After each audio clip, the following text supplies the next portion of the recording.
దేవునికి స్తోత్రం కలుగునుగాక. మరొక పర్యాయం మీ అందరికీ కూడా ప్రభు అయిన యేసుక్రీస్తు నామములో వందనాలు తెలియజేస్తున్నాం. ఈ పరిశుద్ధ దినమందు ప్రార్థన చేసుకొని ఈ ఆరాధనలో మనం ముందుకు వెళ్ళిపోదాం. మనలోంచి కళ్ళు మూసుకున్నట్లయితే ప్రార్థన చేసుకుందాం. పరిశుద్ధుడా, ప్రేమ కలిగిన మా తండ్రి, దయ కలిగిన మా యేసయ్య, మరి యొక్క ఉదయ కాలాన్ని, మరి యొక్క దినాన్ని మాకు మీరు అనుగ్రహించిన విధానం కొరకే వందనాలు, స్తోత్రాలు చెల్లిస్తున్నాం. ఈ మహాకృపలో నాయన నన్ను, కుటుంబాన్ని, సంఘాన్ని జ్ఞాపకం చేసుకునేందుకు స్తోత్రం. ఆయన ఈ లైవ్ ద్వారా ఈ ప్రోగ్రాం వీక్షిస్తున్న బిడ్డలందరినీ దీవించింది, ఆశీర్వదించాలి. ఆయన ఈ ఉదయకాలపు ఆరాధన ప్రారంభం నుంచి అంతవరకు నా యేసయ్య నీ పరిశుద్ధాత్మ నడిపింపులో జరిగించుకుని ప్రార్థిస్తున్నా. ఆటంకపరుస్తున్న చీకటి శక్తులను యేసుక్రీస్తు నామములో పాతాళములో బంధిస్తున్నా. నీ దయాన్ని, కనికరము అయా మా మధ్యకు తీసుకురమని ప్రార్థిస్తున్నా. పాటల ద్వారా మీ నామానికి మహిమ తెచ్చుకోమని ప్రార్థిస్తున్నా. దైవ సందేశము ద్వారా మీరు మాట్లాడమని ప్రార్థిస్తున్నా. ఈ చివరి దినాలలో విశ్వాసులతో, దేవుని బిడ్డలతో, పరిశుద్ధులతో మీరు మాట్లాడండి, బలపరచండి.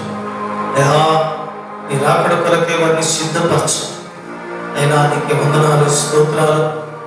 నీ సన్నిధి, నీ కృప మాకు తోడుగా ఉంచమని ప్రారంభం నుంచి అంతవరకు నాయన నీ పరిశుద్ధాత్మ నడిపింపులో జరిగించుకొని మహిమ పొందాలి. యేసుక్రీస్తు నామములో అడిగి వేడుకొనుచున్నాం తండ్రి, ఆమేన్, ఆమేన్. అందరికీ ప్రభువైన యేసుక్రీస్తు నామములో నా హృదయపూర్వక వందనములు. ఇప్పుడు మనమందరము చప్పట్లు కొడుతూ ప్రభువైన యేసుక్రీస్తు నామమును స్తుతించి మహిమపరిచి కనపడదాం. అందరూ కూడా నాతో కలిసి ఏకీభవించి పాడవలసిందిగా కోరుచున్నాను.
పాడుకుంటూ దేవుని నామాన్ని స్తుతిద్దాం. అందరూ కూడా నాతో కలిసి చప్పట్లు కొడుతూ దేవుని నామాన్ని స్తుతించి మహిమపరిచి కనబడదాం.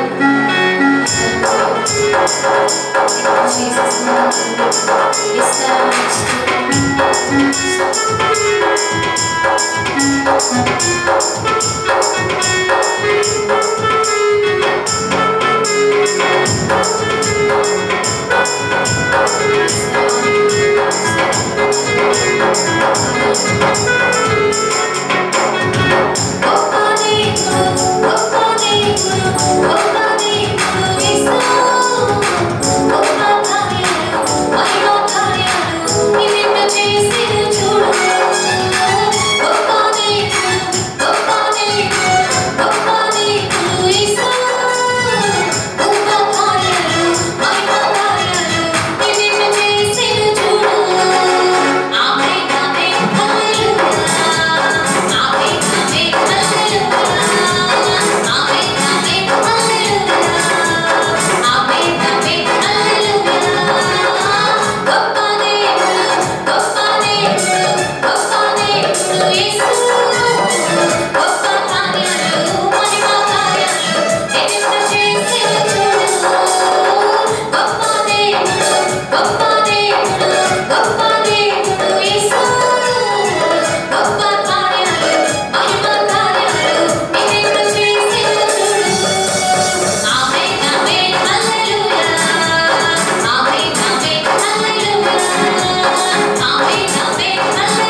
దేవుని నామాన్ని మహిమపరుతూ అందరూ కూడా కళ్ళు మూసుకొని హృదయాలను దేవుని వైపు తిప్పుకొని మనం అందరము దేవుని స్తుతించి ఆరాధిద్దాం.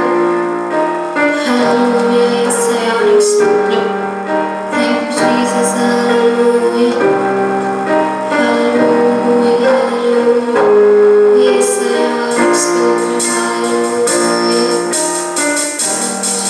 హల్లెలూయా యేసయ్యా నీకు స్తోత్రం.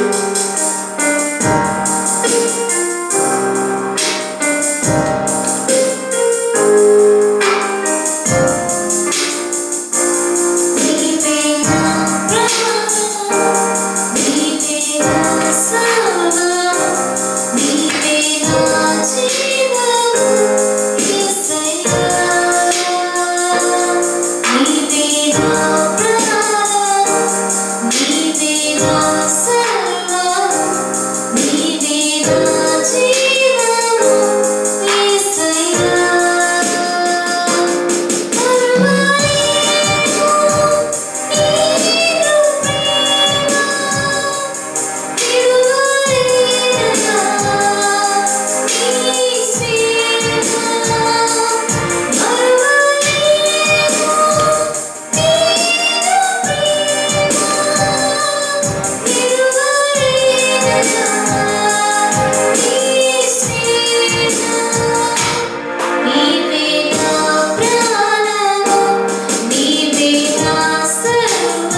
పరిశుద్ధుడానికి స్తోత్రములు. మా ప్రాణమైన యేసయ్యా గొప్ప దేవా, గొప్ప కార్యములు, అద్భుతములు, ఆశ్చర్యములు మా జీవితాల్లో జరిగిస్తున్న మా తండ్రి, నీ ఘనమైన పాదములకు వేలాది వేల వందనములు, వందనములు, వందనములు, స్తోత్రములు దేవా. నిత్యము కిరీటుల సిరాతుల మధ్యలో పరిశుద్ధుడు, పరిశుద్ధుడు, పరిశుద్ధుడని పొగడబడుతున్న మా త్రియేక దైవమా, నీకు వందనములు, స్తోత్రములు నాన్న. రాజులకు రాజువైన దేవా, ప్రభువులకు ప్రభువైన దేవా, నీకు స్తోత్రములు చెల్లిస్తున్నాం నాయన. గొప్ప దేవా, నీకు వందనములు, స్తోత్రములు చెల్లిస్తున్నాం నాయన. గత కాలం అంతా నాయన నీ కృపలో మమ్మల్ని భద్రపరిచిన విధానాన్ని బట్టి నీకు వందనాలు, స్తోత్రాలు. ఏ తెగులు నీ గుడారము సమీపించమని వాగ్దానము నాయన మా జీవితాల్లో నెరవేరుస్తున్నందుకే మీకు వందనాలు, స్తోత్రములు నాయన. అంత్య దినములలో, అపాయకరమైన కాలాల్లో నాయన, దుర్దినములలో, చెడు దినములలో మేము జీవిస్తుండగా దేవా, అయ్యా నీ కృపను మమ్మల్ని విడిచిపోని నాయన. యేసయ్యా నీ కృప వెంబడి కృపతో మమ్మల్ని నింపుతున్నందుకే నీకు వందనాలు, స్తోత్రాలు నాయన. యేసయ్యా నీకు వందనాలు, స్తోత్రాలు. మరొకసారి పరిశుద్ధ దినములో నాయన, ఈ ఉదయకాల సమయంలో నాయన, ఇంతవరకు నాయన పాటల ద్వారా నిన్ను స్తుతించుంటుండగా దేవా, నిన్ను ఘనపరచుంటుండగా దేవా, నీ సన్నిధి, నీ ప్రసన్నత మీరు మాతో ఉంచినందుకే మీకు వందనాలు, స్తోత్రాలు. పరిశుద్ధాత్మ దేవా, మీరు మాతో మాట్లాడినందుకే వందనాలు. మీరు మా వద్దకు సంచరిస్తున్నందుకే వందనాలు, స్తోత్రాలు నాయన. ఎవరైతే తండ్రినైనా ఈ లైవ్ లో ఏకీపిస్తున్నారు దేవా, ప్రతి ఒక్క బిడ్డను మీరు దర్శిస్తున్న దేవానికి స్తోత్రములు. ప్రతి ఒక్క బిడ్డతో మీరు మాట్లాడుతున్న దేవానికి స్తోత్రములు నాయన. ఏ బిడ్డలైతే తండ్రినైనా కృంగిన స్థితిలో ఉంటున్నారో దేవా, వ్యాధులతో, బాధలతో, సమస్యలతో తండ్రి నీ సన్నిధిలో మొరపెట్టుచున్నారు దేవా, ప్రతి బిడ్డ ప్రార్థన మీరు ఆలకిస్తున్న దేవానికి వందనాలు, స్తోత్రాలు. విడుదల కార్యములు, గొప్ప కార్యములు మీరు ఉదయ కాలంలో జరిగిస్తున్న దేవానికి స్తోత్రాలు. పరిశుద్ధాత్మ దేవా, మీ ఆత్మ కార్యములు ఉదయ కాలంలో జరిగిస్తున్నది నాయన. ప్రతి ఒక్క బిడ్డతో మీరు మాట్లాడుతున్నది తండ్రి, నీకు స్తోత్రములు నాయన. నీ వెళ్ళని స్వరము ద్వారా తండ్రి మీరు మాట్లాడుతున్నది దేవానికి స్తోత్రములు నాయన. యేసయ్యా ఎంతమంది అయితే కన్నీళ్లతో ఉన్నారు దేవానికి స్తోత్రములు నాయన, వారికి తండ్రి నాయన ఉల్లాస వస్త్రముతో నింపుతున్నది దేవానికి స్తోత్రములు నాయన. ఇంకా ఎంతమంది అయితే దేవా ఈ ప్రపంచమంతా తండ్రి నాయన ఈ కరోనా వ్యాధితో బాధపడుచుండగా దేవా, యేసయ్యా నీకు వందనాలు, స్తోత్రములు నాయన. ఆ తెగులును తండ్రి నాయన విడుదల దయచేస్తున్నది తండ్రి, నీకు స్తోత్రములు నాయన. యేసయ్యా మీరు స్వస్థపరుస్తున్నది నాయన. మా దేశాన్ని తండ్రి బాగు చేస్తున్నది దేవా, నీకు వందనాలు, స్తోత్రములు చెల్లిస్తున్నాం నాయన. యేసువే నీకు వందనాలు నాయన. ఈ ఉదయకాల సమయంలో తండ్రి ఇంతవరకు మీరు మాతో ఉన్నందుకే మీకు వందనాలు, స్తోత్రాలు చెల్లిస్తున్నాం నాయన. ఇక ముందు వాక్యంలోకి వెళ్ళబోచుండగా దేవా, మీ దైవదాసు నోటికి పూరగా ఉండి నాయన, ఏ వాక్యం అయితే మాకు అవసరమైంటున్నదో దేవా, ఆ వాక్యం ద్వారా మీరు మాతో మాట్లాడుతున్నామని అడుగుతున్నాం దేవా, నీకు స్తోత్రములు నాయన. వినగల చెవిని, గ్రహించగల హృదయాన్ని ప్రతి ఒక్క బిడ్డకు మీరు దయచేస్తున్నది దేవా, నీకు వందనాలు, స్తోత్రాలు నాయన. ఆది నుంచి అంతవరకు నీ యొక్క పరిశుద్ధాత్మ నడిపింపులో జరిగించుకొని మీరు మాత్రమే మహిమ, ఘనత, ప్రభావాలు పొందుకుంటున్నామని నజరేయుడైన యేసు నామములో ప్రార్థించి వేడుకొంచున్నాం తండ్రి, ఆమేన్.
దేవునికి స్తోత్రం, హల్లెలూయా.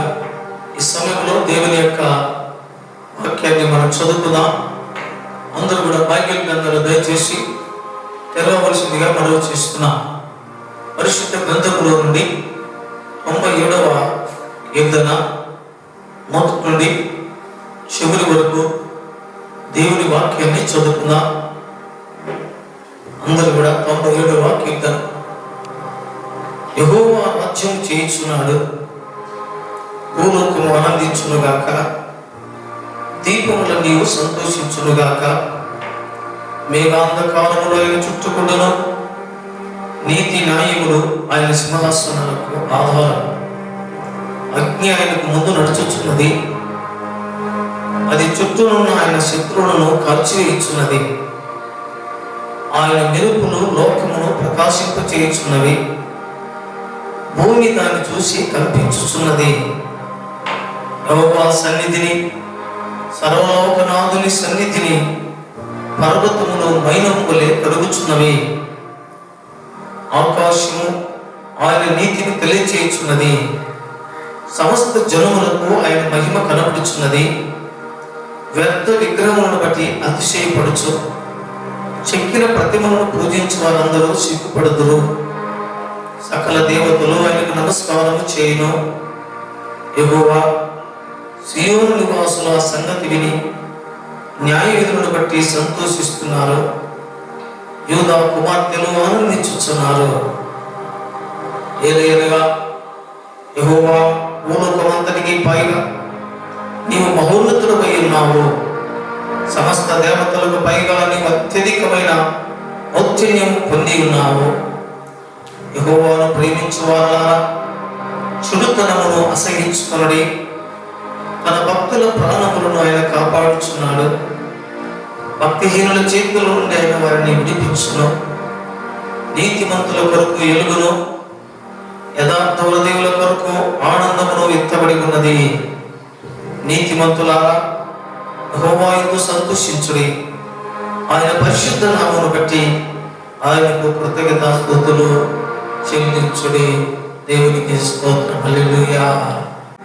ప్రభునందు ప్రేమిన దేవుని ప్రజలారా, ఈ సమయంలో దేవుని వాక్యాన్ని మనం ధ్యానించుకుందాం. అందరూ శ్రద్ధగా దేవుని వాక్యమును వినవలసిందిగా మనవి చేసుకున్నాం. ఈ సమయంలో కొన్ని ప్రాముఖ్యమైన విషయాలు మీతో నేను పంచుకోవాలని ఈ సమయంలో కోరుచున్నా.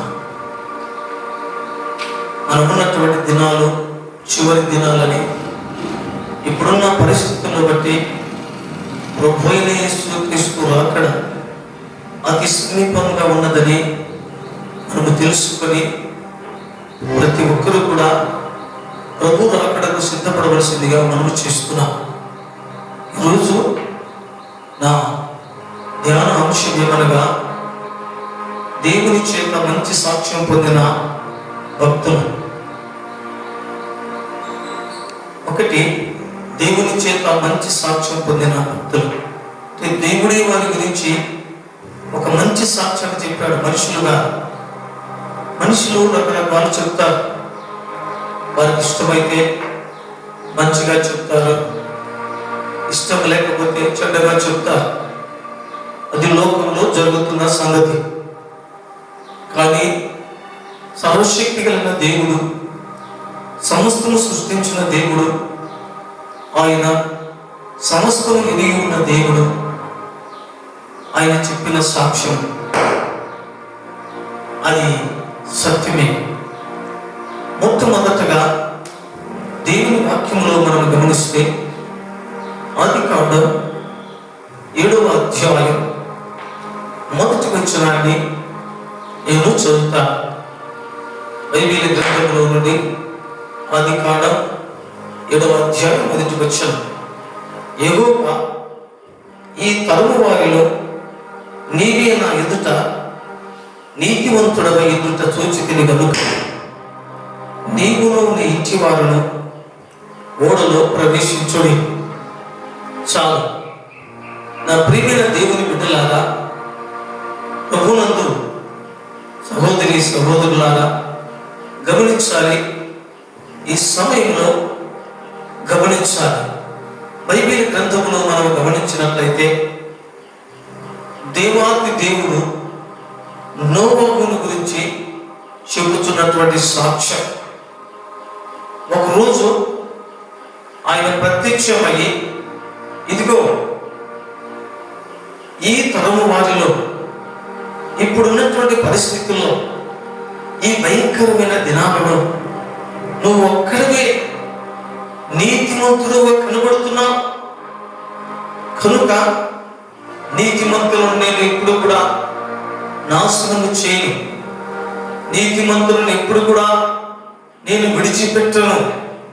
కనుక ప్రభువునందు ప్రియమైనటువంటి దేవుని ప్రజలారా, దేవుడు అన్నాడు, నేను ఈ భూమి మీదకి భయంకరమైన జలప్రలయాన్ని రప్పించుచున్నాను. కనుక ఈ జలప్రలయంలో నుంచి తప్పించబడ్డానికి నీవు నీ ఇంటి వారి కొరకు ఓడను సిద్ధము చేసుకోమని దేవుడు మాట్లాడుతున్నాడు. నా సహోదరి సహోదరుడా, నీతిమంతుడవై ఉన్నావు అని దేవుడు నోవహును గురించి సాక్ష్యం ఇచ్చాడు. ఈరోజు ఎంతోమందిని గురించి దేవుడు ఒక మంచి సాక్ష్యాన్ని దేవుడు చెబుతాడు. గమనించాలి నా ప్రియమైన సహోదరి సహోదరుడా, దేవుని మాటలు శ్రద్ధగా వినాలి. మనుషుల సాక్ష్యాలు వేరువేరుగా ఉంటాయి. దేవుని సాక్ష్యము అది శక్తి గలది. ఆ రోజు ఎవరైతే దేవుని నమ్ముతారో, ఎవరైతే దేవుని మాటకు లోపడతారో వారు నీతిమంతులుగా తీర్చబడేవారు. అబ్రహాముని గురించి దేవుని వాక్యములో ఏమని ఇప్పుడు ఉందంటే, అబ్రహాము దేవుని నమ్మెను కనుక అది అతనికి నీతిగా ఎంచబడను. అది కాండము 15:6 ఉంది. దేవుని నమ్ముట ద్వారా నీతిమంతులుగా ఎంచబడేవారు. ఈరోజు నీ గురించి నా గురించి దేవుడు ఏమని సాక్ష్యం ఇస్తున్నాడు? మన పరిస్థితి ఏ విధంగా ఉంది? మన విశ్వాస జీవితం ఏ విధంగా ఉంది? మన భక్తి జీవితం ఏ విధంగా ఉంది? మన కుటుంబ వ్యవస్థ ఏ విధంగా ఉంది? ప్రభువునందు ప్రియమైన దేవుని ప్రజలారా, పాత నిబంధనలో దేవుని నమ్ముట ద్వారా నీతిమంతుడిగా ఎంచబడేవారు. నూతన నిబంధనలకు వచ్చేసరికి మన ప్రభు అయిన యేసు క్రీస్తు రక్తములో ఎవరైతే తమ పాపములను కడిగి వేసుకుంటారో వారు నీతిమంతులు అని, నీతిమంతులుగా తీర్చబడుతారని లేఖనాలు సెలవిస్తున్నాయి. రోమా 5:9 రాయబడి ఉంది, ఇప్పుడు మనము ఆయన రక్తము ద్వారా నీతిమంతులముగా తీర్చబడుతున్నాం. విశ్వాసము ద్వారా నీతిమంతులైతారు. ఆయన రక్తంలో పాపములు కడిగి వేసుకుంటూ ద్వారా నీతిమంతులు అవుతారు. కాబట్టి నీ గురించి నా గురించి దేవుడు మంచి సాక్షి చెప్పాలి. మత్తయి సువార్త 25వ అధ్యాయములో మనం గమనిస్తే నీతిమంతులను అనీతిమంతులను దేవుడు వేరు చేసి నీతిమంతులకు గొర్రెలని అనీతిమంతులకు మేకలని పేరు పెట్టి నీతిమంతులతో దేవుడు చెబుతాడు, ఇదిగో మీ కొరకు సిద్ధపరిచిన ఈ దేవుని రాజ్యానికి వెల్లుడి అని నీతిమంతులతోను, అనీతిమంతులు అనగా మేకలుగా పిలువబడే అనీతిమంతులకు మీ కొరకు ఇదిగో సిద్ధపరచబడిన ఈ నరకములోనికి వెల్లుడని దేవుడు ఒక రోజు తీర్పు తెచ్చే దినము రాబోతుంది. నా ప్రియమైన సహోదరి సహోదరుడా, నా మాటలు వింటున్నటువంటి ప్రియమైన దేవుని బిడ్డలారా, దయచేసి మనము చేస్తున్నా ఈ ఒక్కరు కూడా నిర్లక్ష్యము చేయకుండా ప్రతి ఒక్కరు కూడా నీతిమంతులుగా మార్చబడాలని, ప్రతి ఒక్కరు కూడా యేసు క్రీస్తు ప్రభువు వారి రక్తములు పాపములు కడిగి వేసుకొని ప్రభుల వారి రక్షణ కొరకు సిద్ధపడవలసిందిగా ప్రభు నామములో మీకు మనవి చేస్తున్నాం. ఏ దినము ఏమి జరుగుతుందో తెలియదు, ప్రమాదము ఏ వైపు నుంచి వస్తుందో నీకు తెలియదు, ఇదిగో ఆపద ఎక్కడి నుండి వస్తుందో నీకు తెలియదు. మనం చూస్తున్నాం, ఒక్కొక్క రోజు ఒక ప్రమాదము, ఒక్కొక్క రోజు ఒక విపత్తు, ఒక్కొక్క రోజు ఒక భయంకరమైనటువంటి వార్తలు వింటున్నాం. ఎందుకో తెలుసా? ఈ దినాలు మంచివి కాదు. వాక్యము సెలవిస్తుంది, దినములు చెడ్డవి గనుక సమయమును పోనీయక ఇదిగో సద్వినియోగము చేసుకొనవలెనని మిమ్మల్ని బతిమాలుకొనుచున్నానని అపోస్తలుడైన పౌలు ఎఫెసీ 5:15 చెబుతాడు. మిమ్మల్ని బతిమాలుకొనుచున్నాను. ఉదయకాలములో ప్రియమైన దేవుని బిడ్డలారా, దేవుని సంఘమా, క్రీస్తువులారా, ఇదిగో ఏ మాత్రము కూడా నిర్లక్ష్యం చేయకుండా మన ప్రభు అయిన యేసు దగ్గరికి వచ్చి ఆయన పాదాల మీద పడి పశ్చాత్తాపముతో, దేవా నేను పాపిని, నన్ను క్షమించి నన్ను నీతిమంతునిగా మార్చు, నన్ను పరిశుద్ధునిగా మార్చమని ఎప్పుడైతే నీ పాపముల విషయమై నువ్వు పశ్చాత్తాప పడతావో, నువ్వు దేవుని సన్నిధిలో కన్నీరు విడిచి ప్రార్థన చేస్తావో, నీవు ఆయన రక్తము ద్వారా నీతిమంతుడుగా తీర్చబడతావు. నా సహోదరి సహోదరులారా, గమనించాలి. దేవుడు నోవాహును గురించి ఈయన ఈ తరము వారిలో నీతిమంతుడు అన్నాడు. జలప్రలయము బానే వచ్చింది. 40 రాత్రింబగళ్ళు ప్రచండమైనటువంటి వర్షము భూమి మీద పడినప్పుడు భూలోకమంతా నాశనం అయిపోయింది. నీతిమంతుడైన నోవాహు కుటుంబం రక్షించబడింది. హల్లెలూయా. ఈరోజు నీవు, నేను, నీ కుటుంబము నీతిమంతులుగా మార్చబడితే మనము, మన కుటుంబాలు కూడా ఒకరోజు ఆ నరకములో నుండి, ఆ నరకాగ్నిలో నుండి మనము రక్షించబడతామని మనము చేస్తున్నాం. కనుక ఈరోజే ఈ టైములోనే పశ్చాత్తాపపడి ప్రభు సన్నిధిలో ప్రార్థన చేసి పాపాలు ఒప్పుకొని ఆయన రక్తము ద్వారా, ఆయన నమ్ముకోవడం ద్వారా నీతిమంతులుగా మనము మార్చబడదాం.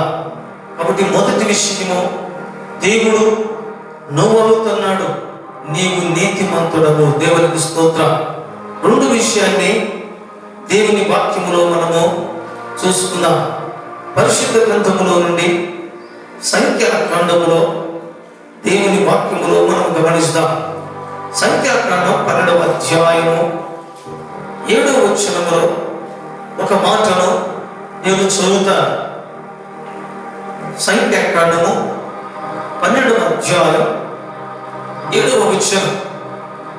అతడు నా ఇల్లంతటిలో నమ్మకమైన వాడు, నేను గూఢ భావములతో కాదు దర్శనమిచ్చి ముఖాముఖిగా అతనితో మాట్లాడుదును. అతడు యెహోవా స్వరూపమును నిదానించి చూచును కాబట్టి నా సేవకుడైన మోషేకు విరోధముగా మాట్లాడుటకు మీరేలా భయపడలేదనేను. చాలు. దేవుని వాక్యంలో మనం గమనిస్తూ ఉన్నప్పుడు ప్రభునందు ప్రేమైన దేవుని ప్రజలారా, రెండవదిగా దేవుడు మోషేను గురించి ఒక చక్కని సాక్ష్యాన్ని చెబుతూ ఉన్నాడు. అది ఏదనగా, మోషే నా ఇల్లంతటిలో నమ్మకమైన వాడు అంటున్నాడు. మనం గమనించాలి, ఇది స్వయాన దేవుడిచ్చిన సాక్ష్యం. మోషే ఒక స్త్రీని వివాహం చేసుకున్నప్పుడు ఆ స్త్రీ నిమిత్తమై అహరోను, మిరియాము వారిద్దరు కూడా మోసే అన్నగారు, మోసే సహోదరి మోషేకు వ్యతిరేకంగా మాట్లాడారు. నువ్వేలా ఆ స్త్రీని వివాహం చేసుకున్నా అని మాట్లాడుతున్నప్పుడు దేవుడు ఆ మాటలు విన్నాడు. ఆ మాటలు విన్న తరువాత దేవాతి దేవుడు వారి మీద కోపపడ్డాడు. కోపపడి మాట్లాడుతున్నాడు, మీరేలా దైవ సేవకునికి వ్యతిరేకంగా మాట్లాడుతున్నారు? మోసే నా ఇల్లంతటిలో నమ్మకమైన వాడు, నేను అతనితో ఎలా మాట్లాడుతానో తెలుసా? గూఢ భావములతో కాదు, చూడండి, ముఖాముఖిగా నేను అతనితో మాట్లాడతాను, దేవునికి స్తోత్రం కలుగును గాక. మోషే ఎంత నమ్మకమైన వాడు! మోషేకు దేవునికి ఉన్న సంబంధము ఎంత దగ్గర సంబంధమో చూశారా? దేవుడే సాక్ష్యం ఇస్తున్నాడు, అయ్యా దర్శనము ద్వారా కాదు, స్వరము ద్వారా కాదు, వాక్యము ద్వారా కాదు, ముఖాముఖిగా నేను మోషేతో మాట్లాడతాను. అంతగా మోషేకు నాకు సంబంధం ఉంది, అంతగా నా ఇల్లంతటిలో అంటే నా పని అంతటిలో నమ్మకమైనటువంటి వాడు. అలాంటి దైవజనుడికి వ్యతిరేకముగా మాట్లాడడానికి మీరు భయపడలేదా? ఎందుకు భయపడలేదు? గమనించాలి, దైవజనుడి గురించి వ్యతిరేకముగా మాట్లాడడం అది మనకు ఆశీర్వాదం కాదు. దైవజనుడిని విమర్శించడము అది మనకు ఆశీర్వాదము కాదు. గమనించాలి, ఎప్పుడైతే మోషే మీద తిరుగుబాటు చేసి మిరియాము అహరోను మాట్లాడారో దేవుని కోపము వారి మీద రగులుకున్నట్టుగా వాక్యములో చూస్తున్నాం. 9వ వచనంలో మనం గమనిస్తే, యెహోవా కోపం వారి మీద రగులుకునగా ఆయన వెళ్ళిపోయిను, మేఘము ప్రత్యక్ష గుడారం మీద నుండి ఎత్తబడిను. అప్పుడు మిరియాము హిమము వంటి తెల్లని కుష్టిగలదాయను. అహరోను మిరియాము వైపు చూసినప్పుడు ఆమె కుష్టిగలదగా కనబడును. చూశారా? దేవుని కోపము మిరియాము మీదకి వచ్చేసింది. వెంటబడి కుష్టిగలదా కుష్టి చేసింది. అహరోను చూశాడు, భయంకరమైన పరిస్థితి ఎలా రగులుకుందో చూడండి. కుష్టి వ్యాధి ఆ దినాలలో శాపగ్రస్తమైన వ్యాధి. కుష్టి వ్యాధి వచ్చినటువంటి వారు శపించబడిన వారు. ఆ వ్యాధి వచ్చిన వారిని ఎవరిని కూడా గృహాలలో ఉంచుకున్నారు. వారిని అందరినీ తీసుకుని పోయి ఊరు బయట పొలిమేర దగ్గర నివాసం చేయాలి. అవునండి, అంత భయంకరమైన వ్యాధి. భార్య భర్త కలిసి ఉండడానికి లేదు, పిల్లలతో కలిసి ఉండడానికి లేదు. అది ఒక శపించబడిన వ్యాధి. ఆ వ్యాధిలో నుంచి విడిపించడానికి దేవుడు తప్ప ఏ మానవుడు, ఏ వైద్యులు విడిపించలేరు. అలాంటి భయంకరమైన వ్యాధి ఆ మిరియాముకు కలిగినప్పుడు అహరోను చూసి, అయ్యో ప్రభువా, అయ్యో మేము పాపులమయ్యా, దైవజనుడిని మేము విమర్శించి వ్యతిరేకంగా మాట్లాడి మేము పాపం చేసిన, దయతో మమ్మల్ని క్షమించు అని మొరపెట్టినప్పుడు మళ్ళీ మోషేని ప్రార్థన చేశాడు. గమనించండి, దేవుని బిడ్డలారా, దేవునికి దేవుని సేవకునికి ఉన్న సంబంధము, విశ్వాసకి దేవునికి ఉన్న సంబంధము అవి వేరుగా ఉంటాయి. దేవుని చేత పిలువబడినటువంటి దైవజనుడు దేవుడు ముందే చెప్పాడు, నేను అతనితో ముఖాముఖిగా మాట్లాడతాను. అంత సన్నిహిత సంబంధం ఉంది. అలాంటి వాడు మోసే. వీళ్ళు ఎప్పుడైతే పశ్చాత్తాప పడారో వెంటబడే మోసే దేవునికి ప్రార్థన చేస్తున్నాడు. 13వ వచనం మనం చూద్దాం. సంఖ్యాకాండం 12:13 చూస్తే, మోసే వెలుగెత్తి, దేవా దయచేసి ఈమెను బాగు చేయమని యెహోవాకు మొరపెట్టాడు. అప్పుడు యెహోవా మోషేతో, ఆమె తండ్రి ఆమె ముఖం మీద ఉమ్మి వేసేడలా ఆమె 7 దినములు సిగ్గుపడును కదా. ఆమె పాలిము వెలుపల 7 దినములు ప్రత్యేకంగా ఉండవలను, తర్వాత ఆమెను చేర్చుకొనవలెను. గమనించినట్లయితే దేవుడు ఎలాంటి శిక్ష ఇచ్చాడో చూడండి. మోషేతో దేవుడు అన్నాడు, నువ్వు మొరపెట్టావు, నీ ప్రార్థన విన్నాను. ఆమె బాగుపడాలంటే వాళ్ళ తండ్రిని ముఖము మీద ఉమ్మి వేయాలంట. చూసారా? ఉమ్మేసిన తర్వాత ఊరు బయటికి తీసుకుపోయి ఒక 7 దినాలు అక్కడ ఉంచినప్పుడు ఆమెకు సిగ్గు కలుగుతుంది. ఇంకొక రోజు సేవకులు విమర్శించకుండా, ఇంకొక రోజు దేవుని సేవకులకు వ్యతిరేకంగా మాట్లాడకుండా ఆమెకు సిగ్గు కలిగిన తర్వాత ఆమె బాగుపడుతుందని దేవుడు చెప్పాడు. ఈ ఉదయ కాలంలో ప్రియమైన సహోదరి సహోదరుడా, మోసేను గురించి దేవుడిచ్చిన సాక్ష్యం, మోసే నా ఇల్లంతటిలో ఎంతో నమ్మకమైనటువంటి వాడు అని బైబిల్లో మనం చూడగలుగుతున్నాం. అది ఎబ్రీయులకు రాసినటువంటి పత్రికలు కూడా 3వ అధ్యాయంలో మనం గమనిస్తే 3:2 ఎబ్రీయులు కూడా మాట ఉంది. దేవుని ఇల్లంతటిలో మోసే నమ్మకంగా ఉండినట్లు ఈయన కూడా తను నియమించిన వానికి నమ్మకముగా ఉండినో. బైబిల్లో మనం గమనిస్తే మోసే దేవుని ఇల్లంతటిలో అంటే అర్థం ఏంటి? దేవుని ఇల్లంతటిలో అంటే దేవుని పనిలో, దేవుని పిలుపులో, దేవుడు అప్పగించిన బాధ్యతలో, దేవుని ఏర్పాటులో, అన్ని విషయాల్లో మోసే నమ్మకంగా ఉన్నాడు. మోసే ఇదిగో ఐగుప్తు దేశంలో ఇశ్రాయేలుల మొర నా ఇంత చెవి ఉన్నది, నువ్వు వెళ్ళుము, నువ్వు వెళ్ళి ఐగుప్తులో ఉన్న నా ప్రజలను విడిపించమని మోసేతో దేవుడు సెలవిచ్చినప్పుడు మోసే ఆ పనిని నమ్మకంగా చేశాడు. కష్టం వచ్చినా, ఇబ్బందులు వచ్చినాయి, ఆటంకాలు వచ్చినాయి, అయినా కూడా మోసే తన పనిని నమ్మకంగా చేశాడు. కనుక పోయిన వారములో గమనించా, దేవుని యందు ఎవరు నివాసం చేస్తారంటే నమ్మకమైనటువంటి వారు దేవుని రాజ్యములో చేరుతారు. కనుక నమ్మకముగా మనం ఉండాలి. ఈయన కూడా అంటే మన ప్రభు అయిన యేసు క్రీస్తు కూడా తండ్రి అయిన దేవుడు తన కుమారునికి ఏ పని అప్పగించాడో ఆ పని అంతటిని కూడా నమ్మకంగా చేసినట్టుగా దేవుని వాక్యములో మనం చూస్తున్నాం. కాబట్టి నా ప్రియమైన సహోదరి సహోదరుడా, రెండవదిగా గమనించాలి, దేవుడు మోసేని గురించి ఈయన నా ఇల్లంతటిలో నమ్మకమైన వాడు అని మనం చూస్తున్నాం.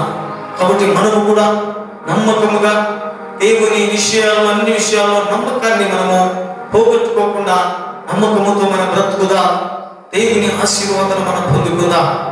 మూడవది మనము గమనిస్తే, మూడవ వ్యక్తిని గురించి దేవుడిచ్చినటువంటి సాక్ష్యాన్ని నేను మీకు తెలియజేస్తాను.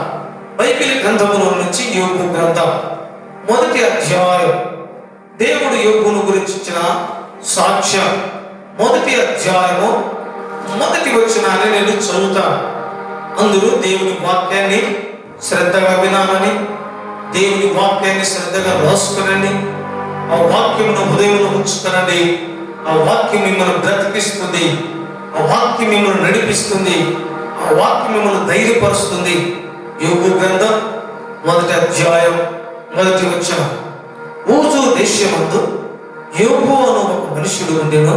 అతడు యథార్థవంతుడు, న్యాయవంతుడనై దేవుని యందు భయభక్తులు కలిగి చెడుతనము విసర్జించిన వాడు. దేవుని వాక్యములో మనకు గమనిస్తే, ప్రభునందు ప్రియమైనటువంటి దేవుని ప్రజలారా, దేవాది దేవుడు యోబును గురించిన సాక్ష్యం. యోబు యథార్థవంతుడు, దేవుని యందు భయభక్తులు గలవాడు, అతడు చెడుతనాన్ని వదిలిపెట్టినవాడు. రెండవ మాట కూడా చదువుతాను.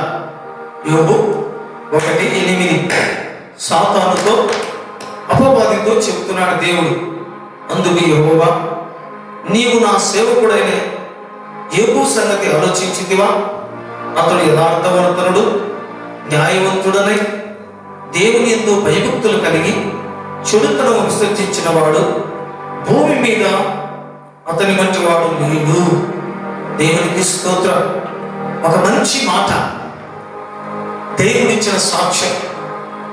దేవుడు సాతానుతో అపవాదితో చెప్తున్నాడు.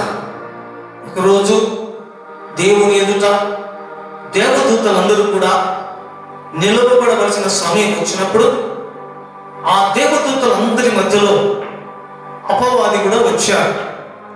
దేవుడు అడిగాడు, అపవాదితో నువ్వెందుకు వచ్చావు? అపవాది అన్నాడు, అనగా సాతాను అన్నాడు, నేను భూలోకమంతా అటు ఇటు తిరుగుతూ ఇక్కడికి వచ్చా. అట్లయితే భూలోకములో నా భక్తుడు ఉన్నాడు, ఆయన పేరు యోబు. ఆయన చాలా యథార్థవంతుడు, అతడు న్యాయవంతుడు, అతడు చెడుతనము వదిలిపెట్టినవాడు, దేవుని యందు భయభక్తులు కలిగిన వాడు అని దేవుడే సాక్ష్యం చెప్తున్నాడు. భూమి మీద అటువంటి వాడు ఎవడు కూడా లేడు. నా ప్రియమైన సహోదరి సహోదరుడా, ఈ కాలంలో గమనించాలి. స్వయముగా దేవాతి దేవుడే, సర్వలోకనాథుడు, సర్వలోక చక్రవర్తి, సర్వ సృష్టికర్త అయిన దేవుడు మాట్లాడుతున్నాడు. యోబు లాంటి మనిషి భూమి మీద లేనే లేడు. అలాంటి భక్తిపరుడు, అలాంటి యథార్థవంతుడు, అలాంటి న్యాయవంతుడు, అలాగా చెడుతనము వదిలిపెట్టిన వ్యక్తి భూమి మీద ఒక్కడు కూడా లేడని స్వయాన దేవాతి దేవుడే సాక్ష్యం పలుకుతున్నాడు. ఇలాంటి సాక్ష్యము కలిగి మన జీవితం ఉండాలండి. ఇలాంటి జీవితం కలిగి ఉండాలి. చెడుతనము వదిలిపెట్టాలి. ఇదిగో న్యాయంగా ప్రవర్తించాలి, యథార్థంగా ప్రవర్తించాలి, దేవుని భక్తి కలిగి బ్రతకాలి. ఇదే విశ్వాస జీవితము, ఇదే పరిశుద్ధులకు తగినదే. ఇంకా పాపం, ఇంకా చెడు వ్యసనాలు, ఇంకా పోట్లాటలు, ఇంకా అసూయలు, ఇంకా భేదములు, కక్షలు, ఇవన్నీ కూడా వదిలిపెట్టాలి. ఒకరోజు దేవునితో సహవాసం చేయాలంటే, ఒకరోజు దేవుని రాజ్యంలో ఉండాలంటే, ఒకరోజు దేవుని ద్వారా ఆశీర్వాదాలు పొందాలంటే ఒక మంచి సాక్ష్య జీవితము కలిగి ఉండాలి. సహోదరి సహోదరుడా, ఈ విధంగా మన జీవితం, ఈ విధంగా నీ జీవితం ఒక్కసారి ఆలోచించు. ఇంకా పాపములోనే ఉన్నావా? ఇంకా చెడుతనంలోనే బ్రతుకుతున్నావా? ఇంకా అన్యాయంగా అక్రమంగా బ్రతుకుతున్నావా? భక్తి లేని జీవితం బ్రతుకుతున్నావా? నామకార్థమైన జీవితంలో బ్రతుకుతున్నావా? రక్షణ లేక, మారమనసు లేక, బాప్తిసం లేక, పరిశుద్ధత లేక బ్రతుకుతుంటే ఈ రోజు దేవుడు నీతోనే మాట్లాడుతున్నాడు. ఈ రోజైనా నీ చెడుతనమును వదిలిపెట్టు. ఈ రోజైనా న్యాయముగా బ్రతకడానికి తీర్మానం చేసుకో. అక్రమము, అన్యాయము, లంచం పుచ్చుకునుట, ఇదిగో అన్యాయమైన తీర్పు తీర్చుట, మనుషులను మోసగించుట, ఇలాంటి పనులు చేయకూడదు. యథార్థంగా బ్రతకాలి, పరిశుద్ధంగా బ్రతకాలి. నీతిమంతుడు విశ్వాసములంగా బ్రతుకుతాడు. చదువుబడిన లేఖన గ్రంథంలో మనం చూస్తే 97వ కీర్తనలో మనం చదివామండి. ఏమని చదివామంటే అక్కడ మనం గమనిస్తే 97వ కీర్తనలో రాయబడి ఉంది, యెహోవాను ప్రేమించు వారులారా చెడుతనమును అసహించుకొనుడి. 97:10 కీర్తనలు. దేవుని ప్రేమించు వారులారా అంటాడు. అంటే దేవుని పేరు పెట్టుకున్న దేవుని బిడ్డలారా, క్రైస్తవులారా, విశ్వాసులారా, పరిశుద్ధులారా, ఎక్కడో నీ హృదయములో ఏదో ఒక చోట చెడుతనము, పాపము దాగి ఉంది. బైబిల్లో రాయబడి ఉంది, ఆకాను రొమ్మున పాపము దాచిపెట్టుకున్నట్లుగా ఏదో ఒక బలహీనత నీలో ఉంది, ఏదో ఒక చెడుతనము నీలో ఉంది, ఏదో ఒక పాపము నీలో దాగి ఉంది. అది ఈ రోజును వదిలిపెట్టాలి, అది వదిలిపెట్టాలి. చాలా మంది అంటారు, అయ్యా అన్ని మానుకున్నానయ్యా, ఈ ఒక్కటి మానుకోలేకున్నానయ్యా. త్రాగేవాడు అయ్యా త్రాగుడు మానేస్తున్నానయ్యా, బీడి తాగేది మానుకోలేకున్నానయ్యా. బాగా తాగేది మానుకున్నాడు, బీడి మానుకోలేదు. సరే కొద్ది రోజులు అయినాక అయ్యా ఆ బీడి కూడా మానుకోయా, బీడి తాగేది మానుకున్నాడు, సిగరెట్ తాగేది మానుకున్నాడు. ఆ తర్వాత మళ్ళీ అన్నాడు, అయ్యా మానుకున్నావా? అయ్యా తాగేది మానుకున్నానయ్యా, సిగరెట్ తాగేది, బీడి తాగేది మానుకున్నానయ్యా, ఇంకా ఏంటయ్యా? ఏదో నోట్లో వేసుకుంటారు కదా పాన్ పొరాకులు, తంబాకులు, ఇవి వేసుకుంటే మానుకోలేక ఏదో ఒక మూల చెడుతనం. స్త్రీలైతే ఒక్క అమ్ములు వేసుకోవడం మానడం లేదు. దేవుని ప్రేమించేవారే, దేవుని నమ్మిన వారే ఏదో ఫంక్షన్లకు, మీటింగులకు పోయినప్పుడు ఆకు ఒక్కరు నమలడము, త్రాగుడు నేర్చుకోవడము, మళ్ళీ పాపంలో పడిపోవడము, ఏదో ఒక మూలన పాపం, రహస్యమైన పాపం, అక్రమ సంబంధాలు, చెడుతనము మానుకోకపోతే ఒకరోజు దేవుని శిక్ష నీ మీదకి వస్తుంది. నా ప్రియమైన సహోదరి సహోదరుడా, ఎందుకు దేవుని వాక్యం ఇంత కఠినంగా చెప్పవలసిన పని వచ్చిందంటే, ఇక సమయం లేదండి, ఇక సమయం లేదు. ప్రేమతో ఇక బోధించే సమయం కాదని, ఇది హెచ్చరించే సమయం. దేవుడు ప్రమాదంలో ఉన్నప్పుడు అనేకులను హెచ్చరించాడు, జాగ్రత్త, నువ్వు ప్రమాదంలో ఉన్నావు, ఈ రోజు ఏం జరుగుతుందో తెలియదు, ఇప్పుడైనా మనసు మార్చుకోమని తన బిడ్డలను హెచ్చరించాడు. కాబట్టి నా ప్రియమైన సహోదరి సహోదరుడా, 97వ కీర్తన 10లో మనం చూస్తే, యెహోవాను ప్రేమించువారులారా చెడుతనమును అసహించుకొనుడి, ఎందుకంటే తన భక్తుల ప్రాణమును ఆయన కాపాడుచు ఉన్నాడు. దేవునికి స్తోత్రం చెబుదా. హల్లెలూయా. తన భక్తులను ఆయన కాపాడుతాడు. కరోనా వ్యాధితో బాధపడుతూ భయముతో బ్రతుకుతున్నా, అయితే దేవుని యందు భయభక్తులుగా వారికి ఆయన దూతలు కాపుదలు ఉంటాయి. ఆయన భక్తులను ఆయన కాపాడుతాడు. భక్తిపరులుగా యథార్థంగా చెడుతనాన్ని అసహించుకొని న్యాయంగా బ్రతికితే దేవుడే మనల్ని కాపాడుతాడు. హల్లెలూయా. చక్కని మాటలు కింద చదువుతారు. భక్తిహీనుల చేతుల నుండి ఆయన వారిని విడిపించును, నీతిమంతుల కొరకు ఎలుగును, యథార్థ హృదయుల కొరకు ఆనందము ఇత్తబడి ఉన్నది. నీతిమంతుల కొరకు వెలుగు, యథార్థవంతుల కొరకు ఆనందం ఉన్నది. నా ప్రియమైన సహోదరి సహోదరుడా, మూడవది, దేవుడు యోబును గురించి మంచి సాక్ష్యం చెప్తున్నాడు. అలాంటి సాక్ష్యం మనము కలిగి ఉండాలని మనం చేస్తున్నాం. 4వ విషయాన్ని మీకు తెలియజేస్తా. బైబిల్ గ్రంథము నుండి అపోస్తలుల కార్యముల గ్రంథం 13వ అధ్యాయం 22వ లేఖనం. అందరూ కూడా బైబిల్ను తెరవలసిందిగా ప్రభు నామములో మనం చేస్తున్నా.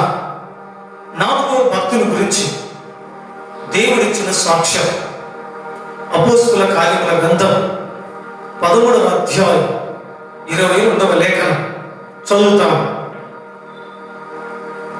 తరువాత అతనిని తొలగించి దావీదును వారికి రాజుగా ఏర్పరచెను. మరియు ఆయన, నేను యెష్షయి కుమారుడైన దావీదును కనుగొంటిని, అతడు నా ఇష్టానుసారుడైన మనుషుడు, అతడు నా ఉద్దేశములన్నీ నెరవేర్చునని చెప్పి అతని గురించి సాక్ష్యం ఇచ్చాను. 4వ భక్తుడు ఎవరని మనం గమనిస్తే దావీదును గురించి దేవుడిచ్చిన సాక్ష్యం ఏంటంటే, అతడు నా హృదయానుసారమైన మనుష్యుడు, నా ఉద్దేశములన్నీ అతడు సఫలము చేస్తాడు లేక నెరవేరుస్తాడు. హల్లెలూయా. చూశారా, దేవుడే సాక్ష్యం ఇచ్చాడు. అతని తొలగించి, అంటే మొట్టమొదటి ఇశ్రాయేలు ప్రజలకు రాజైన సౌలును దేవుడు తొలగించాడు. సౌలుకు దేవుని కృప దూరం అయిపోయింది. సౌలు దేవునికి వ్యతిరేకమైన కార్యాలు చేసినప్పుడు దేవుడు సౌలును తొలగించి ఎన్నిక లేనటువంటి దావీదును ఇశ్రాయేలు ప్రజలకు 2వ రాజుగా అభిషేకించాడు. సమూయేలు ద్వారా, సమూయేలు వెళ్ళు, యెష్షయి కుమారులలో ఒకరిని నా కొరకు ఇశ్రాయేలు ప్రజలకు రాజుగా అభిషేకించమన్నప్పుడు సమూయేలు తైలమును కొమ్మును తీసుకొని యెష్షయి ఇంటికి వెళ్ళి దావీదును అభిషేకించాడు. దావీదు గొర్రెలు కాసుకునేటువంటి వాడు, కొండలలో లోయలలో తిరిగినటువంటి వాడు. అయితే దేవుడు దావీదును కనుగొన్నాడు. కారణం ఏంటి? దావీదును కనుగొనడానికి గల కారణం ఏంటి? దేవుడు చెప్పాడు, ఇతడైతే నా పనిని చక్కగా చేస్తా, ఇతడైతే నా ఉద్దేశాన్ని చక్కగా నెరవేరుస్తా, ఇతడు నాకు ఇష్టానుసారమైన మనుష్యుడు. చాలా వరకు దేవుని ఇష్టాన్ని మనం నెరవేర్చాం, దేవుని చిత్తాన్ని నెరవేర్చాం. మన ఇష్టాన్ని మన చిత్తాన్ని జరిగించుకుంటా ఉంటాం. ఎప్పుడైనా ప్రభువా నా పట్ల నీ చిత్తం ఏంటి నాయన, నన్ను ఎందుకు నువ్వు నిర్మించావు, నన్ను ఎందుకు నువ్వు సృజించినావు, నాకెందుకు ఐశ్వర్యాన్ని ఇచ్చావు, నాకెందుకు ఘనతనిచ్చావు, నాకు సకల విధమైన ఐశ్వర్యములు ఇచ్చావు, ఆరోగ్యం ఇచ్చిన, కుటుంబాన్ని భార్య బిడ్డలు ఇచ్చిన, నా పట్ల నీ చిత్తం ఏంటి ప్రభువా, నీ చిత్తానికి నేను లోబడతాను ప్రభువా, నీ చిత్తం నేను జరిగిస్తాను ప్రభువా అని ఏ రోజైనా దేవుని సన్నిధిలో ఆయన చిత్తానికి లోపడ్డావా? నా ప్రియమైన సహోదరి సహోదరుడా, దావీదు భక్తుడు దేవుని చిత్తానుసారంగా బ్రతికేవాడు.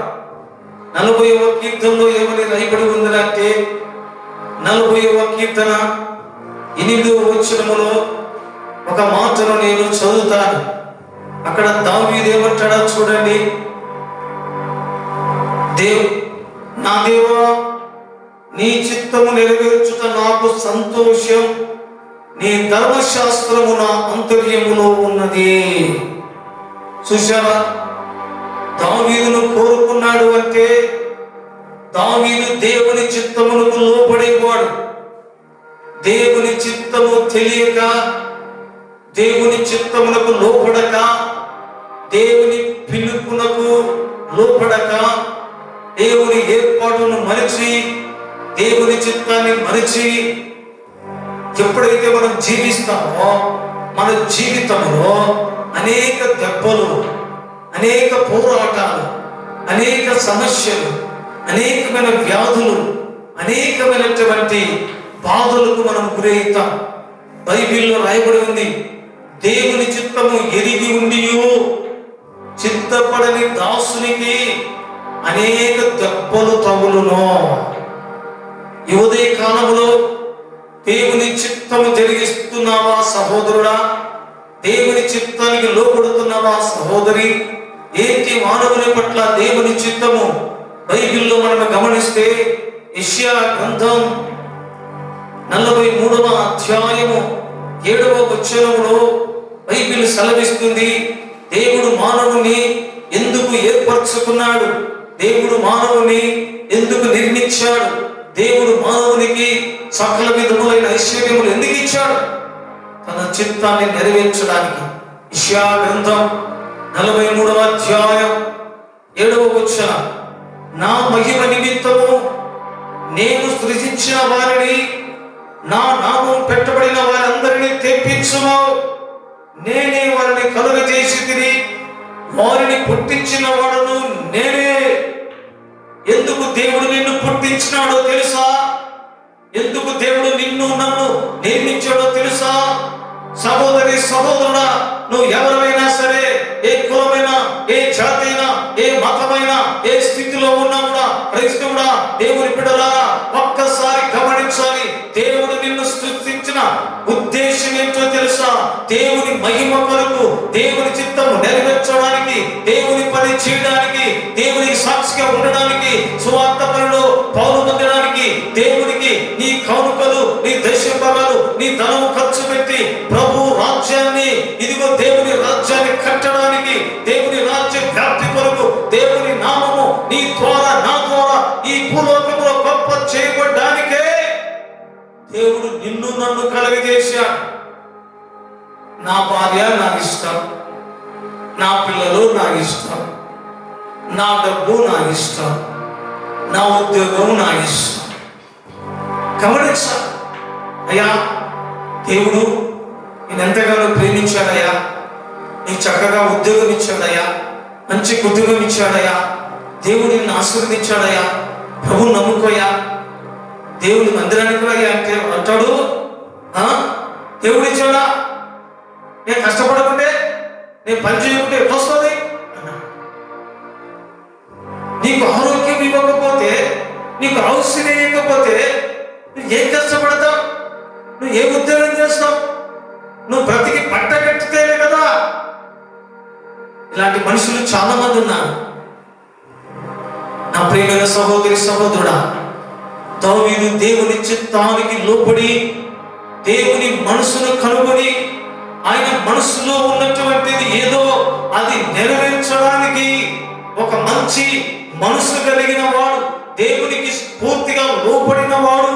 అందుకే దేవుడు గొర్రెల దొడ్డిలో ఉన్న దావీదును, ఎన్నికలేని దావీదును ఏర్పరచుకుని రాజుగా చేసి, ఆ తరువాత దావీదు వంశము రాజులు రాజులు రాజులు చివరికి మన ప్రభువైన యేసు క్రీస్తు రక్షకుడు దావీదు వంశము నుంచి ఉద్భవించాడా?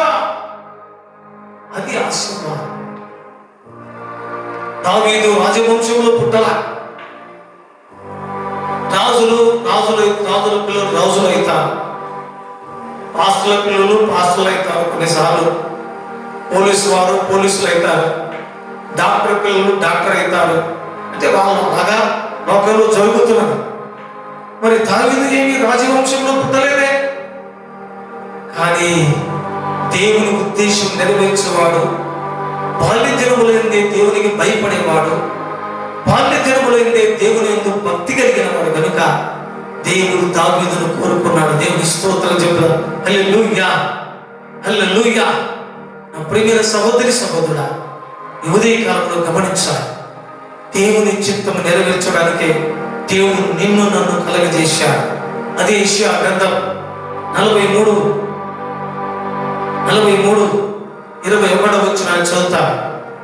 నా నిమిత్తము నేను నిర్మించిన చెరువులు నా స్తోత్రమును ప్రచురము చేయుదురు. నా నిమిత్తము నేను నిర్మించిన చెరువులు నా స్తోత్రమును ప్రచురము చేయుదురు అంట. దేవుని నిమిత్తమును జన్మించా, దేవుని కొరకే దేవుడిని నేర్పచ్చా, దేవుని పని కొరకే దేవుడు నిన్ను పిలిచా. చాలా మంది దేవుని పిలుపు ఉన్నప్పటికీ కూడా సువార్త పని చేయాలి, సంఘ కాపరిగా పని చేయాలి, దేవుని పని చేయాలని చెప్పినా కూడా దేవుని మాటను పెడచెవిని పెట్టి ఉద్యోగం చేయాలి, వ్యాపారం చేయాలి, డబ్బు సంపాదించాలి, గొప్పవాడిగా ఉండాలి, ఏ డాక్టరో ఏ కలెక్టరో ఏ యాక్టరో కావాలని ప్రయాసపడి చివరికి దేవుని చిత్తానికి లోబడక శ్రమలకు బాధలకు గురైపోతున్నారు. ఈరోజు దేవుని పిలుపు నీకుందంటే ఆ పిలుపుకు నువ్వు లోపడాలి సహోదరుడా, అప్పుడే నీకు సంతోషం. దేవా, నీ చిత్తము జరిగించుటే నాకు సంతోషం అన్నాడు దావీదు.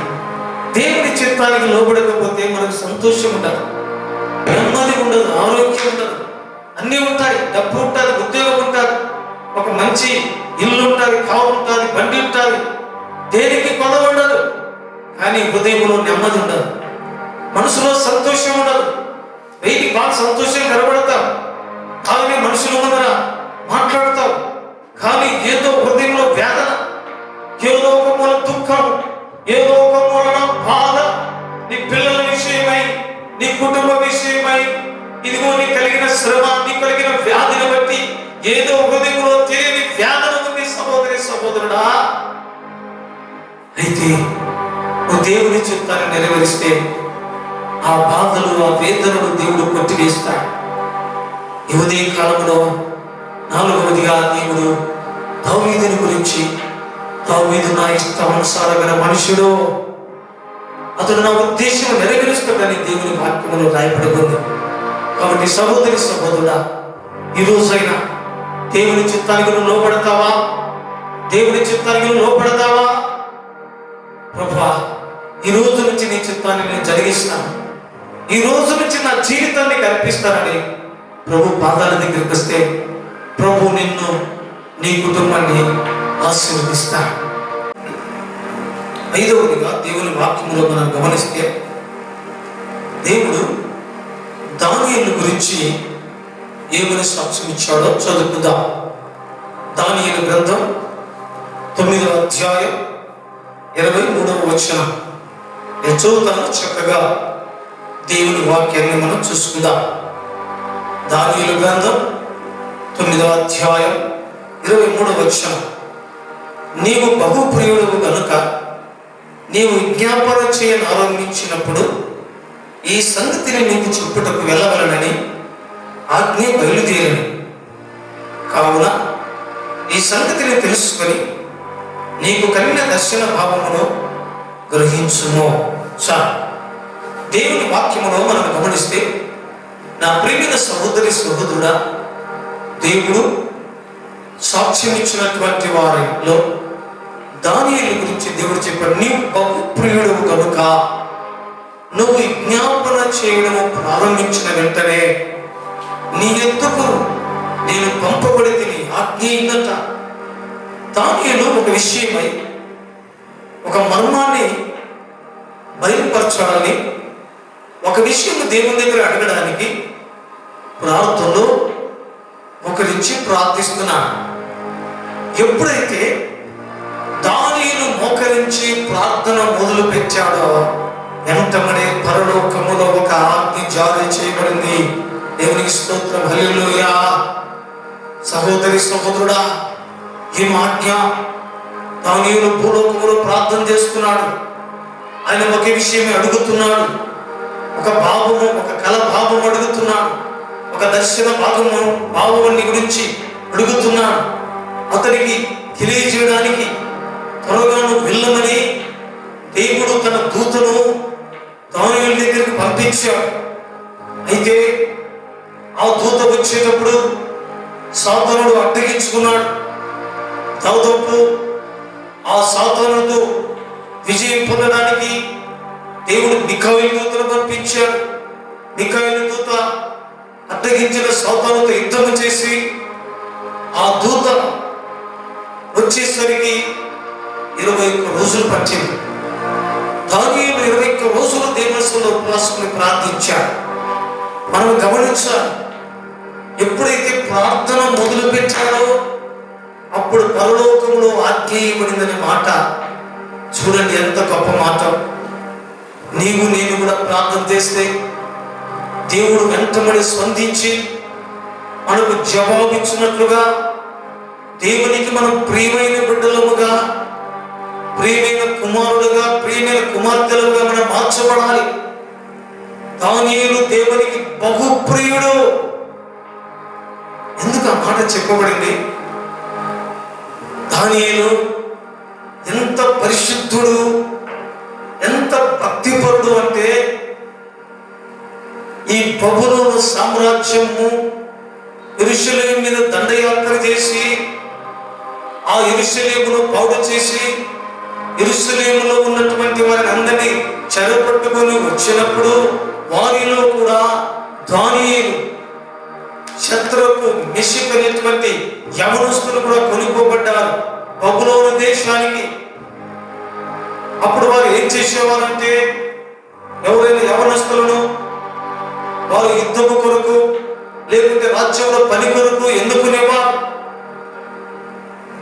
అయితే ఆ రోజు రాజు మాకు ఆజ్ఞ ఇచ్చాడు, అయ్యా ఇదిగో దానియేలు మరి ఈ బబులోను నుంచి వచ్చిన వారికి రాజ్య భోజనం పెట్టి వారిని కొద్ది రోజుల తర్వాత నా యుద్ధకు తీసుకుని రమ్మని రాజు ఆజ్ఞాపించినప్పుడు దానియేలు తిరస్కరించాడు.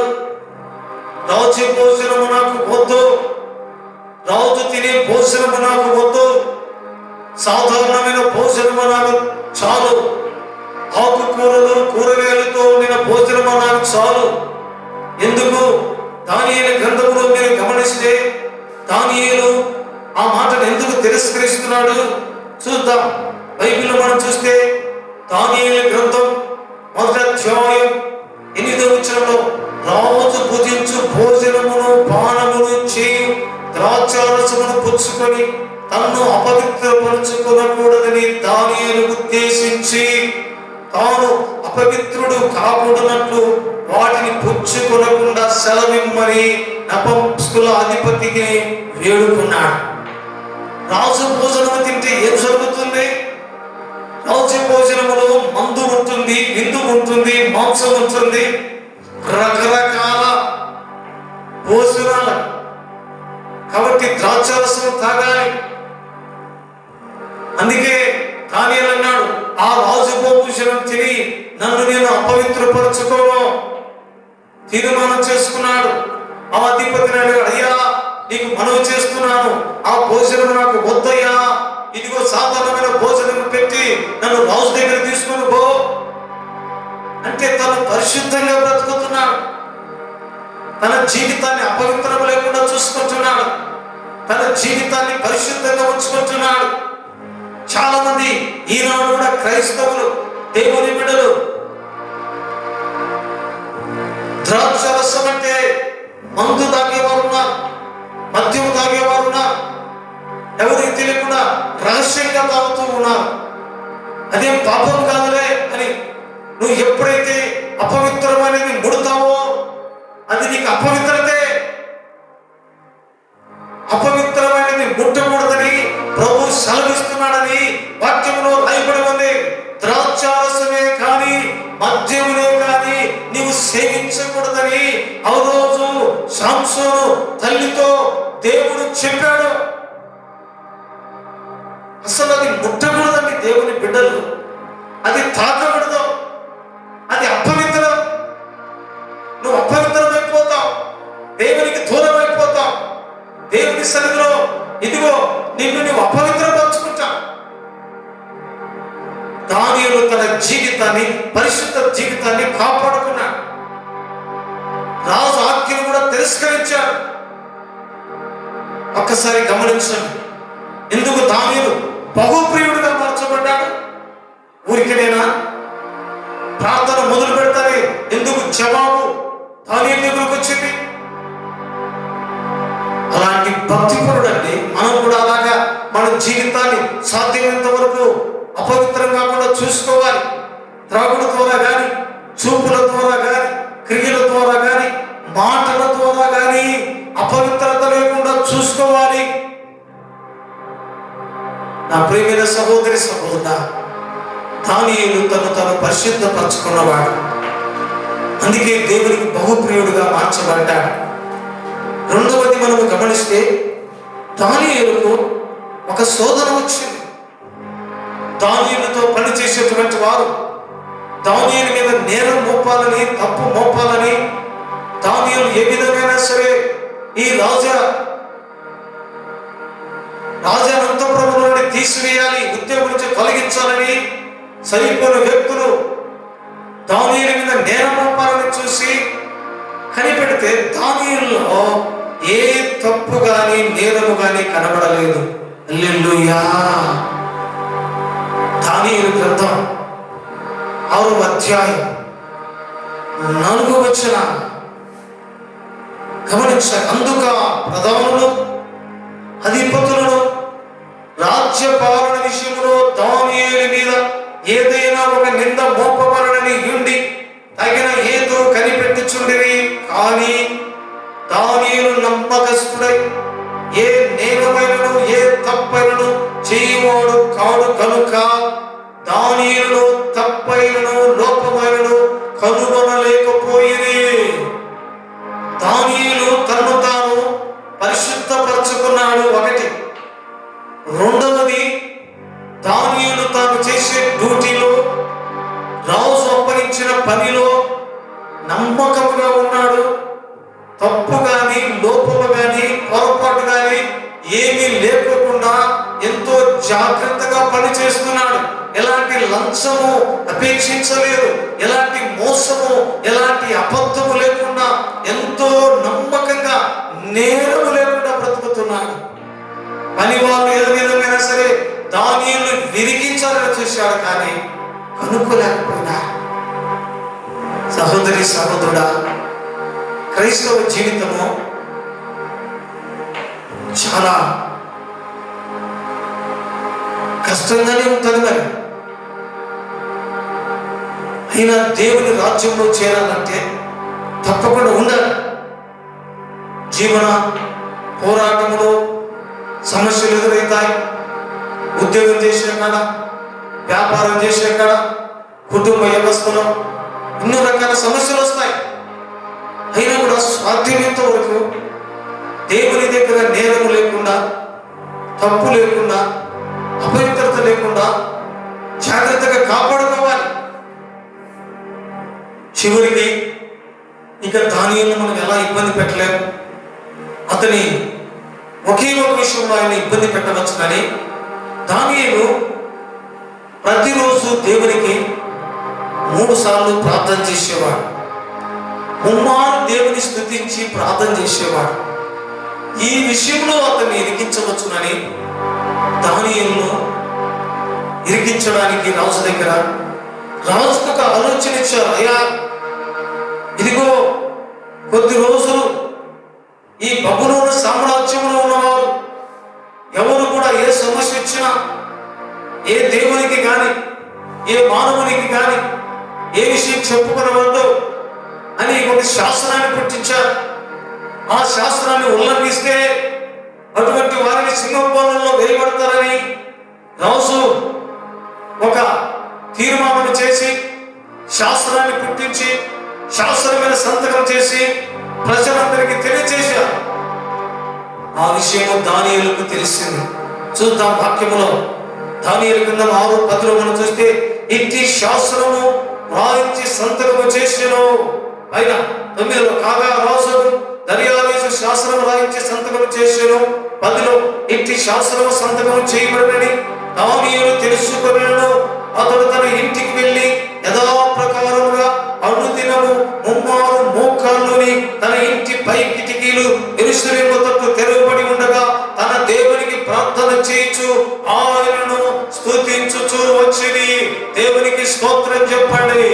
దానియేలు దేవునికి బహు ప్రియుడుగా ఎలా మార్చబడ్డాడంటే, ఒకటి తన్ను తాను పరిశుద్ధపరచుకున్నాడు. అపవిత్రత లేకుండా భోజనం ద్వారా గాని మాటల ద్వారా గాని క్రియల ద్వారా గాని ఏ అపవిత్రత లేకుండా తను తాను జాగ్రత్త పడ్డాడు. రెండవది, తాను చేసేటువంటి డ్యూటీలో ఇదిగో ఎలాంటి నేరము లేకుండా ఎలాంటి పొరపాటు లేకుండా ఎలాంటి తప్పు లేకుండా జాగ్రత్తగా తన పనిని నమ్మకంగా చేసేవాడు. మూడవది, దేవుని సన్నిధిలో ప్రతి రోజు కూడా దానియేలు దేవుని స్తుతించేవాడు, దేవుని మహిమపరిచేవాడు.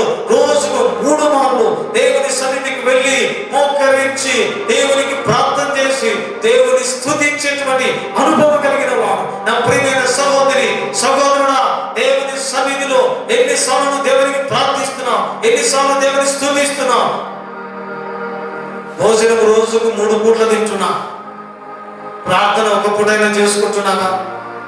నీ శరీరానికి కావలసిన ఆహారం చూసుకుంటున్నావా? నీ ఆత్మకు కావలసిన ఆహారం అవసరమా? నీ ఆత్మకి ఆహారం ప్రార్థన, స్తుతి. అది నీ ఆత్మ బలపడాలి. అంతరంగ పురుషుడు బలం పొందాలంటే ప్రతిరోజు దేవునికి ప్రార్థించాలి, ప్రతిరోజు దేవుని స్తుతించాలి. నీ శరీరానికి కావలసిన భోజనాన్ని ఇదిగో 3 పూట్ల 4 పూట్ల 5 పూట్ల కూడా నువ్వు భోజనం చేస్తుండవచ్చు. ఒకవేళ నువ్వు ఉన్నవాడవైతే, నీకు డబ్బు ఉండి ఆర్థికంగా ఎక్కువ, నువ్వు ఆర్థికంగా బలవంతుడు అయితే 5 సార్లు భోజనం చేస్తావు. ఉదయకాలం టిఫను, మళ్ళీ 11 గంటలకు మళ్ళా లైట్ గా ఏమంటారు కదా, టీ, బిస్కెట్, లేకపోతే ఫుడ్, మధ్యాహ్నం భోజనం, సాయంత్రం వల్ల 4-5 గంటలకు మళ్ళీ రాత్రి భోజనం.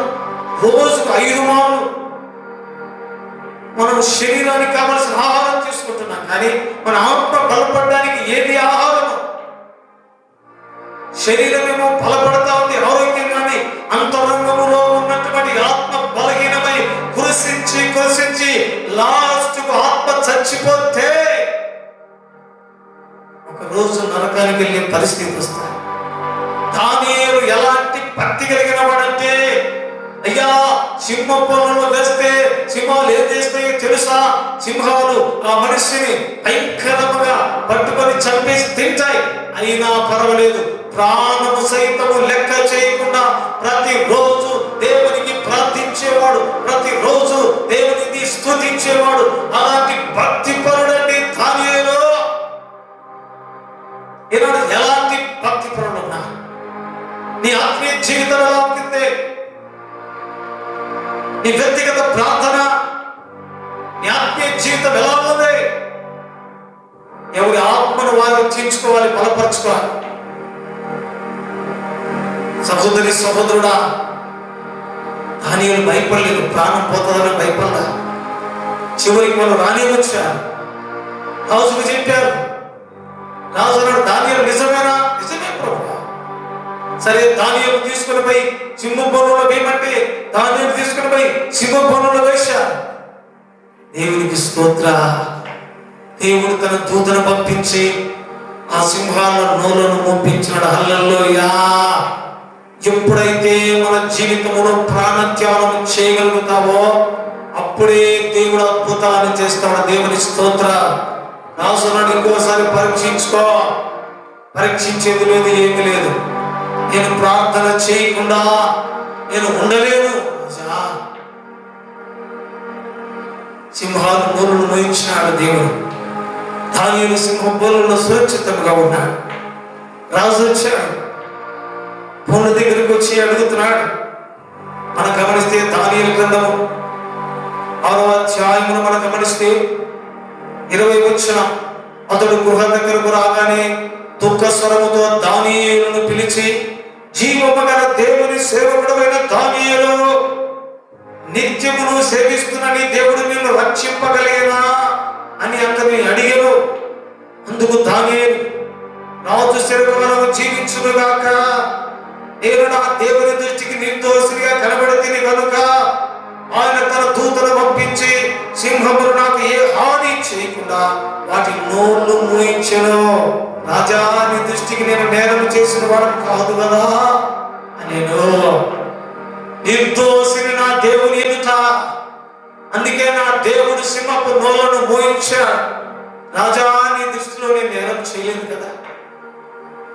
జీవము గల దేవుని సేవకుడైన దానియేలుని ఒక రాజు, అన్య రాజు సెలవిస్తున్నాడు.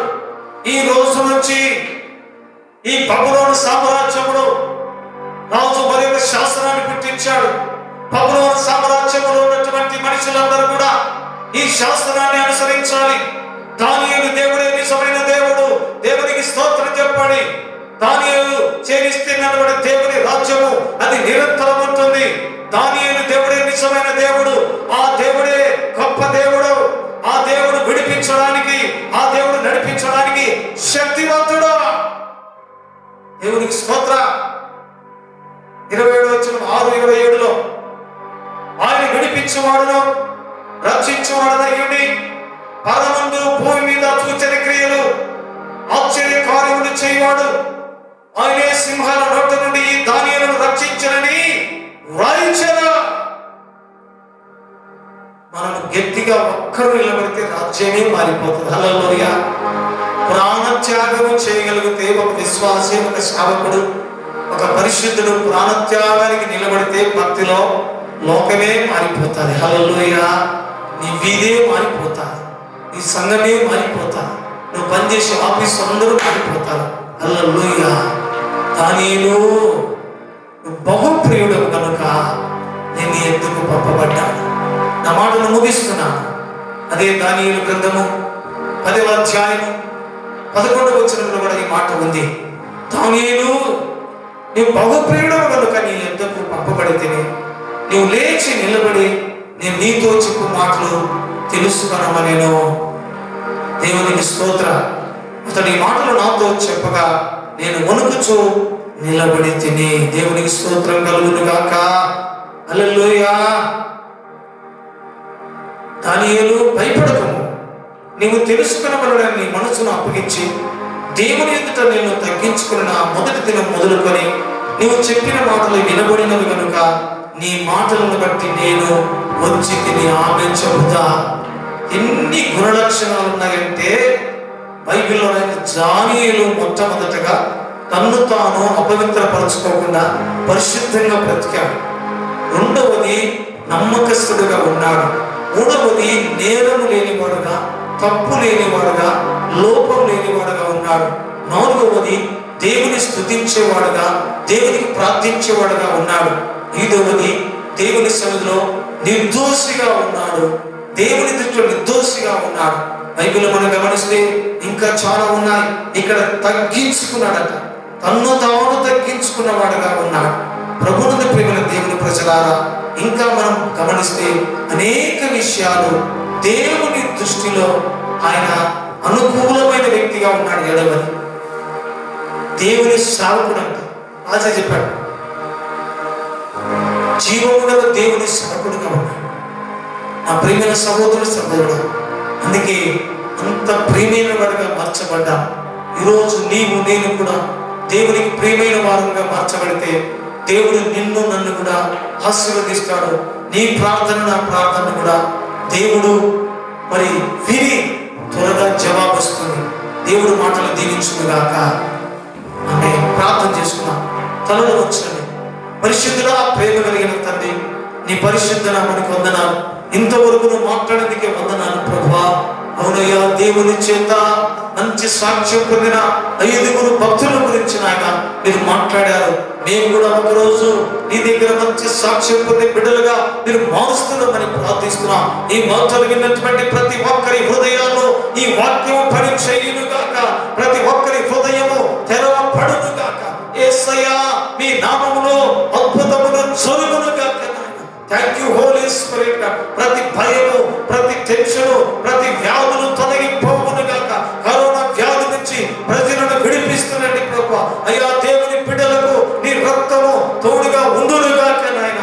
మా దేశాన్ని, మా రాష్ట్రాన్ని, మా జిల్లాను, మా గ్రామాన్ని రక్షించమని ప్రార్థిస్తున్నా. ప్రపంచ దేశాలను రక్షించమని మేము ప్రార్థిస్తున్నా. ప్రయాసపడుతున్న దైవ సేవకుల నుండి ప్రార్థిస్తున్న సంఘాలను బట్టి వందనాలు. అయ్యా, ఎంతో ప్రయాసపడుతూ అయ్యా సేవలు అందిస్తున్న పోలీస్ డిపార్ట్మెంట్ కొరకై, అయ్యా వైద్య బృందం కొరకై, మీడియా కొరకై, పరిశుద్ధ కార్మికుల కొరకై ప్రార్థిస్తున్నా. బిడ్డలు తాకునాయన మీ రక్తముతో వారిని ముద్రించమని ప్రార్థిస్తున్నాం. ఆశ్చర్యమైన అద్భుతాలను జరిగించండి, గొప్ప కార్యములు జరిగించండి. ఈ లాక్డౌన్ లో ఎంతమంది నాయన దరిద్రతలో ఆకలితో ఉన్నారు, ఆ బిడ్డలను మీరు ఆకలి నుంచి విడిపించండి, సమృద్ధిని దయచేయండి, మార్గమును తెరవండి ప్రభా. బిడ్డలను పోషించమని మేము ప్రార్థిస్తున్నాం. సింహపు పిల్లలు లేమి గలవై ఆకలిగలను, నా పిల్లలు నన్ను ఆశ్రయించు వారికి ఏది కొదవలేదన్నావు. అన్ని సహాయం చేయండి. ఆకాశ పక్షులను చూడండి, అవి విత్తము కోయవు, అయినా దేవుడు వారిని పోషిస్తున్నారు. వాటి కంటే మీరు బహుశ్రేష్ఠులు. బిడ్డలను పోషించండి, రక్షించండి. ఆయన ఉదయకాలం ప్రారంభం నుంచి ఇంతవరకు నీ సన్నిధి ప్రసన్నత తోడగించినందుకు వందనాలు.